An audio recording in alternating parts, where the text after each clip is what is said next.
Basically, here are the best A/B tests to be made in your service business. So if you're a local service business, these are the type of things you want to test out the most, because these are the ones that, if you've done them properly in the past or you've done them properly initially, there's probably room for improvement. So first thing is going to be your Google My Business. You have your images, your videos, your titles, and description. There's also going to be your reviews. So just continuously improve your reviews. It's not really an A/B test, but just something I want to mention as well. Then you got your automations, so your missed call, text back automation messaging. So the types of messaging you have in your automated emails.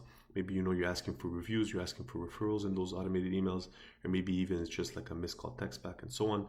And so you could change the text a little bit, see if that doesn't affect your show up rate or your close rate to your appointments, and so on and so forth. Then you got your sales optimization, so your appointment reminders. So if you're reminding people to appointments and you're seeing maybe your show up rate is at 70%, well, maybe you change the messaging again, you change the timing, you see, okay, does that have an effect? Maybe I'm getting 5% more people to show up to their appointments because I'm sending them an email, 3 hours before instead of 7 hours before, whatever the case may be. Pre-sales flow messaging. So again, all the messaging of all the types of flows that you might have. In terms of your website, what you could test is going to be your video sales letter. So if you don't have one yet, this is going to be a crucial element of your website's design. So having a video at the top of your business, at the top of your website, basically explaining your business in more detail. You could also optimize your call to action. So that's going to be your buttons.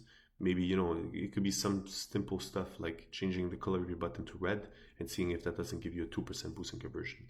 There's going to be more optimizations in terms of what you say on the button, your shadow, the borders, and so on. But in most cases, you could test out your colors, you could test out those little variations and probably get, 1%, 2% boost in conversions. Then you got your website structure. So basically, above the fold, how it's structured, and below the fold, I would say the most important one is going to be your above the fold, because that's the first thing people see, and that's where most people either leave your website or keep or make a decision. And so you want that to be optimized to the max.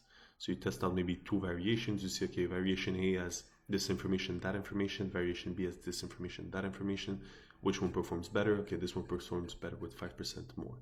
You could change your offer. So if you're a service business and you're offering guarantees, you could change how you message, how you mention the guarantee. You could talk about the benefits, or you could talk about the non-risks. So it's to save money or to make money, so depending on the type of business you have. Then you got your SEO. You could change the keywords you're using. That's going to be applicable to every single SEO. And then the title tags, your meta descriptions, you could change those as well and A/B test them. In terms of your social sites, maybe the type of content you're posting. So if you've seen that certain content's working better, you test out different types. So you got your engagement content, your testimonial content, and so on. You test out different versions, you see which one converts better or which one gives you more leads, and then you push that one more in your social media. So that's basically it for this little short. If you want a longer video about this, I have one on my channel, link in my bio.